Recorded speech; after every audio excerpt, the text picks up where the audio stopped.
One country builds the largest tank army on Earth, launches nukes, terrifies the West for decades, while millions of its own citizens are literally starving. How does a nation pull off that contradiction? And why did its leaders believe it was not just necessary, but worth it? Stay with me, because the answer explains how power is really built and who pays the price. In the 20th century, no state mastered military power faster or more brutally than the Soviet Union. From a war-torn empire in 1917 to a nuclear superpower rivaling the United States in less than 40 years. But there was a catch. The people didn't share in that power. In the aftermath of the Russian Revolution, the new communist state inherited something far more dangerous than poverty. It inherited weakness. The Soviet Union was born into chaos. The old empire had collapsed under the weight of World War I, civil war, and internal collapse. Railways were broken, cities were starving, industry barely functioned. Much of the population still lived as peasants, working the land with wooden tools little changed from the Middle Ages. And worse than that, it was surrounded. To the west stood hostile capitalist powers, to the east, instability. Inside its own borders were ethnic tensions, political rivals, and the lingering scars of civil war. The memory of foreign intervention during the Russian Civil War was still fresh. Britain, France, the United States, and Japan had all sent troops onto Russian soil only a few years earlier. To the leaders in Moscow, this was not paranoia, it was proof. The world, they believed, was waiting for the Soviet experiment to fail. And into this fear stepped Joseph Stalin. Stalin was not an idealist dreamer. He was a survivor of underground politics, exile, betrayal, and violence. And he came to one brutal conclusion. If the Soviet Union did not industrialize immediately, it would be crushed. Not gradually, not humanely, immediately. In 1931, Stalin said it plainly. We are 50 to 100 years behind the advanced countries. We must make good this distance in 10 years.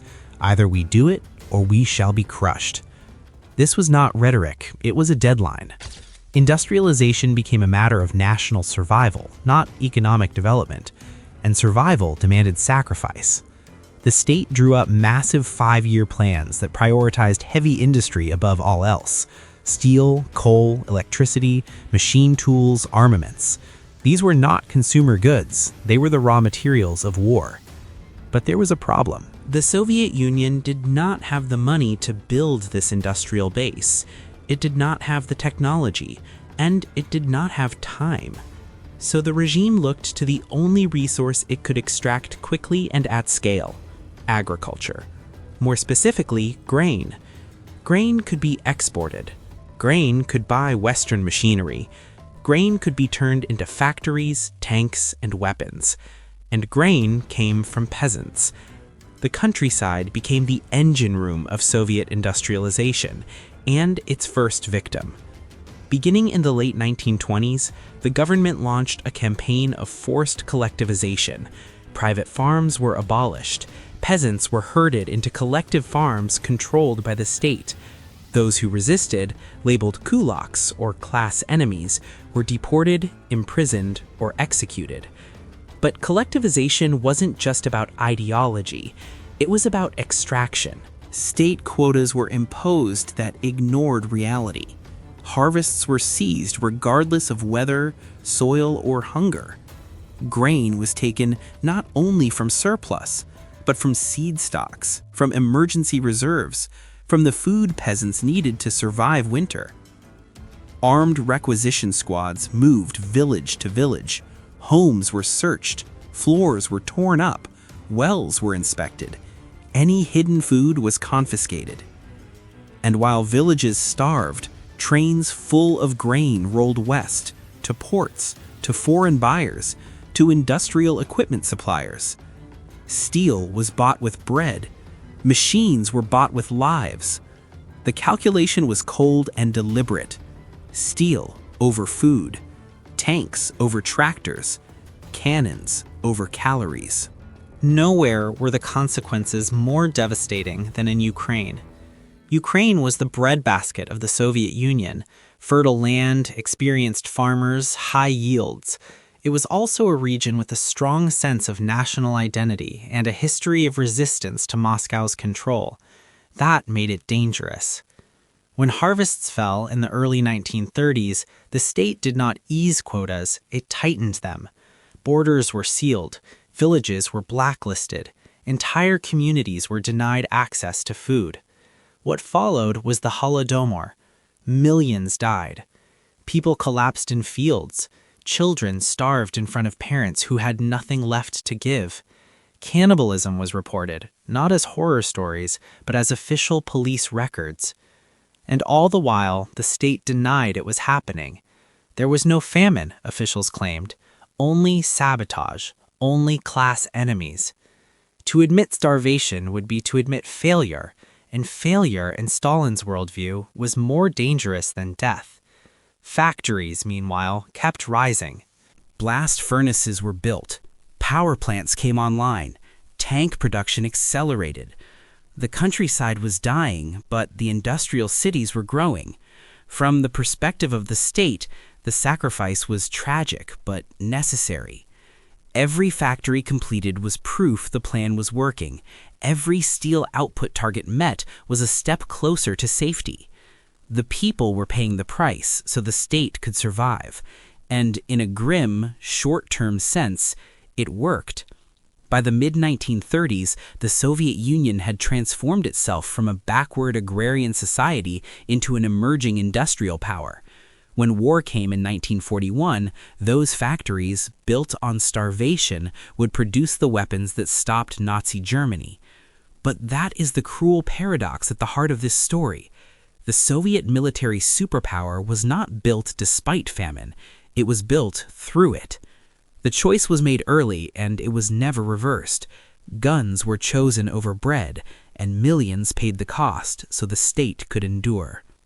Here's the uncomfortable truth that sits at the center of the Soviet story. The strategy worked, militarily. The same policies that starved villages and hollowed out civilian life succeeded in doing exactly what the leadership intended. In barely a decade, the Soviet Union accomplished something almost no one thought possible. It transformed itself from an agrarian backwater into an industrial war machine. Across the country, enormous steel plants rose from empty land. Entire cities were built around blast furnaces and foundries. Places like Magnitogorsk did not grow organically.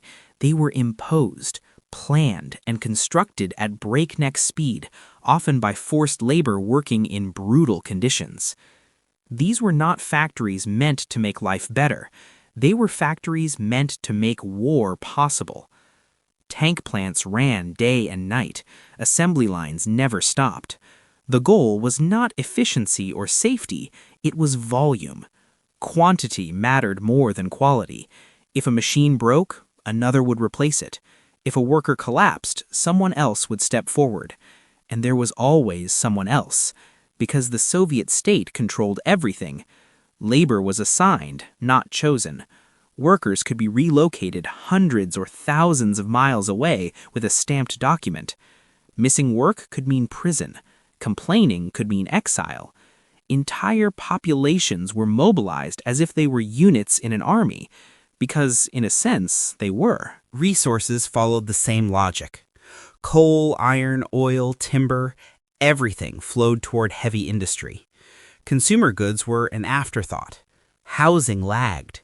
Clothing was scarce. Food remained unreliable. But steel output climbed year after year. And then there was food itself. Grain was no longer primarily something people ate. It was a strategic asset. Food became fuel for industry, exported to pay for foreign machinery, or rationed according to usefulness to the state. Soldiers and industrial workers ate first. Cities ate before villages. Those deemed unproductive ate last, if at all. This hierarchy was not hidden, it was deliberate. By the late 1930s, the results were undeniable. The Soviet Union possessed one of the largest industrial bases in the world. It had vast reserves of raw materials, massive production capacity, and an army that was increasingly mechanized. Then came World War II. When Nazi Germany invaded in 1941, the initial impact was catastrophic. Entire Soviet armies were encircled and destroyed. Millions of soldiers were killed or captured in the first months alone. On paper, this should have been the end. But something extraordinary happened. The Soviet state absorbed losses that would have shattered any other country and kept fighting. Factories were dismantled and moved east beyond the reach of German bombers. Machines were loaded onto trains. Workers followed. Production resumed within weeks, sometimes within days. Tanks rolled off assembly lines almost as quickly as they were destroyed at the front. Aircraft production surged. Artillery numbers skyrocketed. By 1943, the Soviet factories were producing more tanks and guns than Germany, despite losing vast territories and millions of people. This was not innovation. It was brute force production. The Red Army could lose an entire formation in battle and replace it. A defeated unit did not mean defeat in war. It was simply another cost absorbed by the system. The human toll was staggering, but from the state's perspective, it was sustainable. Why?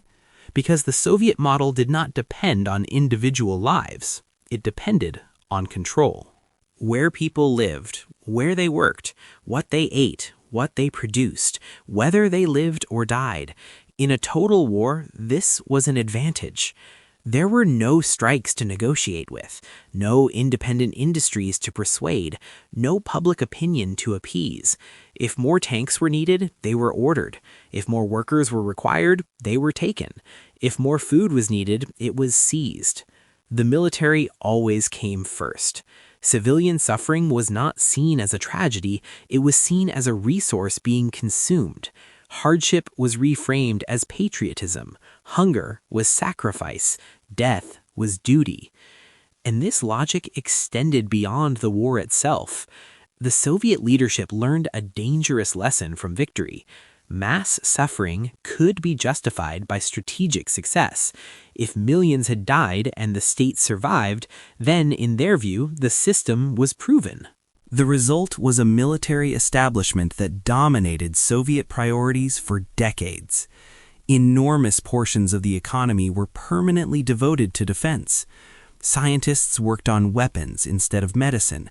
Engineers designed missiles instead of housing. Entire cities existed solely to serve the military-industrial complex. Meanwhile, civilian life stagnated. People queued for hours for basic goods. Apartments were cramped and decaying.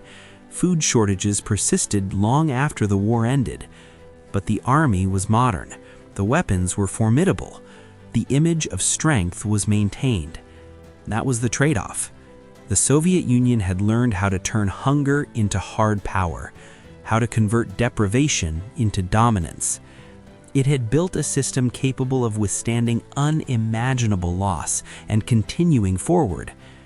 But this strength came with a hidden flaw. A state that treats its people as expendable can win wars, but it cannot escape the consequences forever. And in the next act, we'll see how fear, both external and internal, became the glue that held this military superpower together until it didn't. Hunger wasn't a failure of the Soviet system. It was part of the design. From the outside, shortages looked like inefficiency, poor planning, corruption, bureaucratic incompetence. But from the inside, scarcity served a purpose. It shaped behavior. It disciplined society. It reminded people every single day who held power. A hungry population is easier to control. When people are struggling to eat, survival comes first. Organizing, protesting, resisting, all of that becomes secondary to finding bread, standing in queues, making ration cards last one more week. Hunger drains energy, time, and hope. It also creates dependence. In the Soviet Union, the state was not just a government, it was the sole provider. Jobs, housing, food rations, education, healthcare, even permission to move from one city to another all flowed from the same source. To anger the state was to risk losing everything at once. That dependency was reinforced by fear. The memory of famine lingered long after the worst years had passed. People learned, quietly and collectively, that the system could take everything away. And because the system had already proven it was willing to do so, its threats did not need to be spoken out loud. Meanwhile, repression filled in the gaps. Secret police, informants, surveillance, and labor camps ensured that dissent rarely moved beyond whispers. You didn't need mass terror every day. You only needed the knowledge that it could return. Scarcity and fear worked together. One weakened the body, the other disciplined the mind. And while civilian life was defined by limits, the military lived in a different world. The Soviet state made its priorities unmistakably clear. The army was glorified. Soldiers were celebrated as heroes of socialism.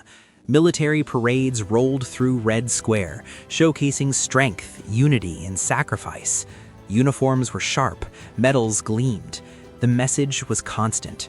The military was the heart of the nation. And unlike ordinary citizens, soldiers were fed.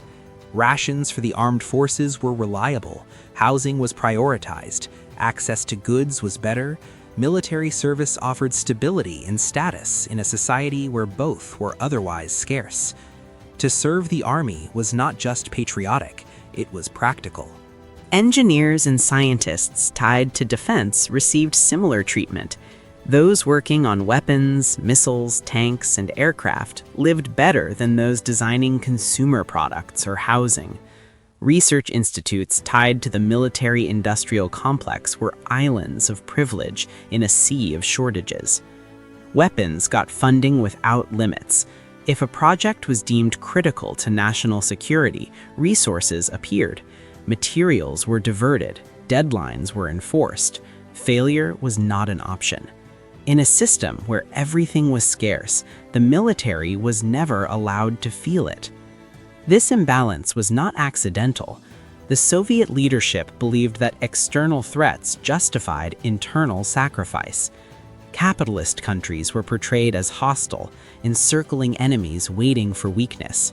NATO expansion, American bases, nuclear tests, all were used to reinforce a sense of permanent danger. Fear of the outside world made fear of the state feel necessary. By the time the Cold War fully took shape, the Soviet Union had become a paradox made real. On one hand, it possessed staggering military power. Tens of thousands of tanks sat in depots across Eastern Europe. The Red Army was the largest land force on Earth. Intercontinental ballistic missiles stood ready in silos. Submarines patrolled the oceans. By sheer numbers, the USSR rivaled or surpassed its rivals. Eventually, it built the world's largest nuclear arsenal. For decades, this military capability terrified half the planet. Western strategists planned entire doctrines around the possibility of Soviet invasion. Proxy wars were fought across Asia, Africa, and Latin America, driven by fear of Soviet-backed expansion. From the outside, the Soviet Union looked like a superpower without limits. But inside its borders, daily life told a different story. Store shelves were empty, or nearly so. Basic goods appeared unpredictably. People queued for hours not knowing what they were standing in line for, only that something might be available. Meat was a luxury. Fresh fruit was seasonal and rare. Clothes were dull, standardized, and often poor in quality. Apartments were overcrowded, infrastructure aged without replacement, consumer technology lagged decades behind the West. Innovation focused almost exclusively on military applications, leaving civilian life frozen in time. And yet, open rebellion remained rare. Why? Because fear had been normalized. People adapted to scarcity. They learned to navigate it, joke about it, survive within it. Black markets flourished. Favors replaced currency. Connections mattered more than merit. The system taught people how to live around it rather than challenge it. The state didn't need to be efficient. It only needed to be strong enough to punish defiance and generous enough to reward loyalty in key sectors. Fear wasn't a side effect. It was a stabilizer. But fear is a brittle foundation. A system held together by control rather than consent must constantly justify itself. It must always point to threats, always demand sacrifice, always prioritize strength over comfort. And over time, that pressure builds. Because while fear can prevent rebellion, it cannot create prosperity. It cannot inspire creativity. And it cannot hide the growing gap between the image of power projected to the world and the reality lived by its people. By the late Cold War, that contradiction was impossible to ignore. A country with nuclear missiles could not provide soap reliably. A superpower that terrified its enemies could not satisfy its citizens. And in the next act, we'll see how that contradiction between military might and everyday life finally caught up with the Soviet system itself. From the outside, the Soviet Union looked unstoppable. It possessed enough nuclear weapons to end civilization several times over. Its army stretched from Eastern Europe to the Pacific. Its flag flew over half of Berlin, across Central Asia, and into space itself. To much of the world, the USSR appeared permanent, an iron structure locked in place by tanks, missiles, and ideology. But inside, the foundations were cracking. The very system that had built missiles, tanks, and nuclear submarines was quietly destroying the society that sustained it. What looked like strength from the outside felt like exhaustion from within. Agriculture never recovered from collectivization. Decades after famine, food production remained inefficient and fragile. Fertile land existed, but incentives did not. Farmers had little reason to innovate or improve yields when the state took nearly everything regardless of effort. Small private plots, tiny and unofficial, often produced a disproportionate share of actual food, an unspoken admission that the system didn't work. The cities fared no better.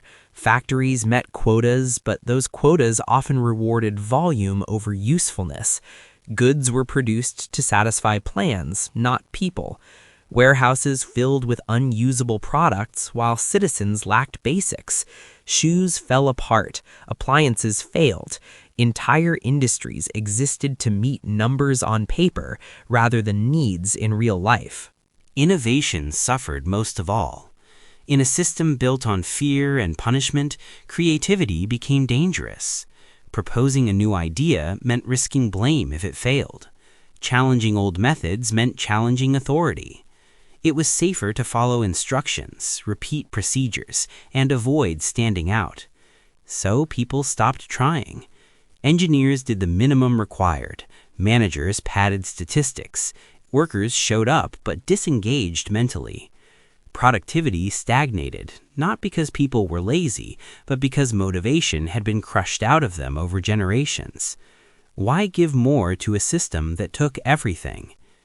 By the 1970s and 1980s, this quiet decay was impossible to hide. Economic growth slowed to a crawl. The military-industrial complex still consumed enormous resources, but the returns diminished. Maintaining parity with the West required ever greater spending, even as the civilian economy weakened. The illusion of strength grew more expansive every year, and the people felt it. Lines grew longer, shelves grew emptier, infrastructure decayed, entire apartment blocks aged without repair. Alcoholism soared, life expectancy stalled, and in some regions declined. The promise that sacrifice today would bring a better tomorrow rang hollow to those who had heard it their entire lives. The state could demand obedience. It could not manufacture belief. By the time Mikhail Gorbachev came to power in the mid-1980s, the leadership understood that something had to change.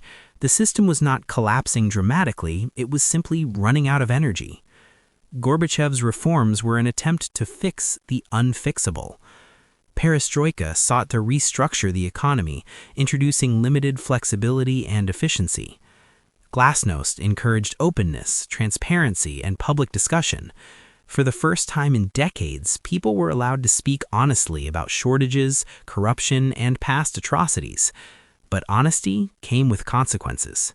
Once people were allowed to tell the truth, the myths that held the system together began to unravel. Citizens learned the full scale of past famines, purges, and lies. They compared their lives not to propaganda, but to the outside world they could now see. And the comparison was devastating. The Soviet Union could build intercontinental missiles, but it could not reliably supply toilet paper. It could dominate Eastern Europe militarily, but it could not inspire loyalty at home. The contradiction between global power and domestic failure became impossible to ignore. The fear that once stabilized the system began to fade. When people stopped believing the state was infallible and stopped fearing its omnipotence, the system lost its grip. National movements surged in the Baltic states. Eastern European satellites broke free. Inside the USSR itself, republics began to demand autonomy, then independence. The military was still strong. The weapons still worked. But the will to use them against their own population was gone. That was the final irony. The Soviet state had been built to survive invasion, famine, and war, but it was never designed to survive disillusionment. Once people no longer believed that sacrifice served a meaningful future, the entire structure hollowed out. By 1991, the end came not with a bang, but with a resignation. No foreign army crossed the borders, no nuclear missiles were launched, no final battle was fought. The Soviet Union collapsed from internal exhaustion. Decades of prioritizing guns over bread had produced unmatched military power, but at the cost of economic vitality, human creativity, and social trust. The system had consumed its people to protect itself until there was nothing left to sustain it. You can starve a society for a year, you can even starve it for a generation, but you cannot do it forever and expect the state to survive. In the end, the Soviet superpower was revealed for what it truly was, an illusion of strength built on sacrifice, powerful enough to terrify the world, but too brittle to endure its own contradictions.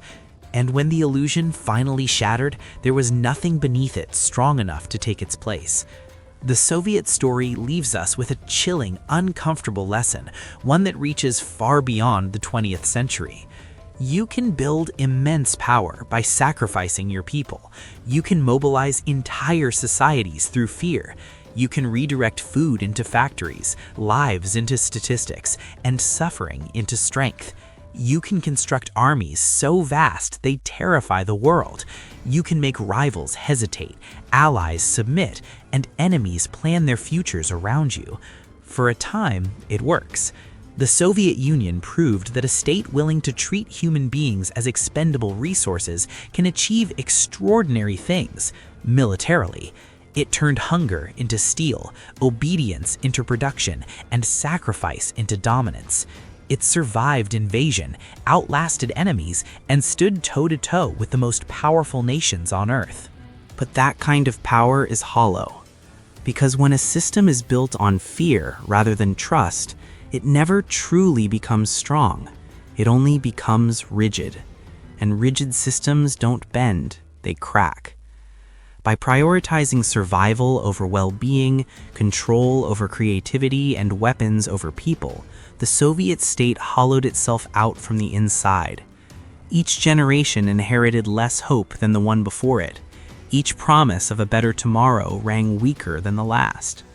Eventually, the population stopped believing, not just in ideology, but in the system's ability to deliver anything at all. And when belief disappears, fear alone is not enough. The Soviet collapse wasn't dramatic because it didn't need to be. The system had already consumed its greatest asset, human motivation. Once people no longer cared whether it survived, the outcome was inevitable. A country can endure poverty, it can endure repression, it can even endure tragedy.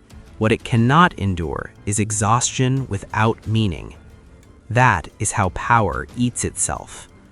This is why the Soviet story still matters. Because history doesn't repeat itself in obvious ways, it repeats itself in patterns.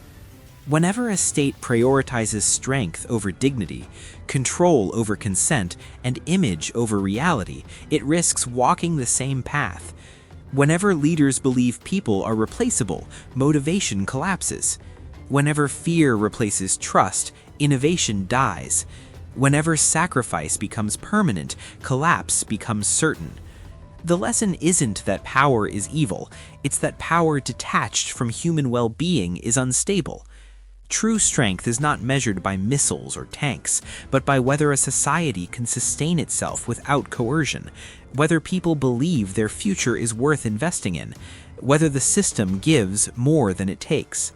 The Soviet Union failed that test. And when it fell, it didn't fall to foreign armies or nuclear war. It fell quietly, under the weight of its own contradictions. An empire strong enough to frighten the world, but too brittle to survive itself. If you want more stories where history strips power down to its fundamentals, where empires rise, crack, and collapse, subscribe. Because the past doesn't just explain how we got here, it warns us where we might be headed, whether we're ready to listen or not.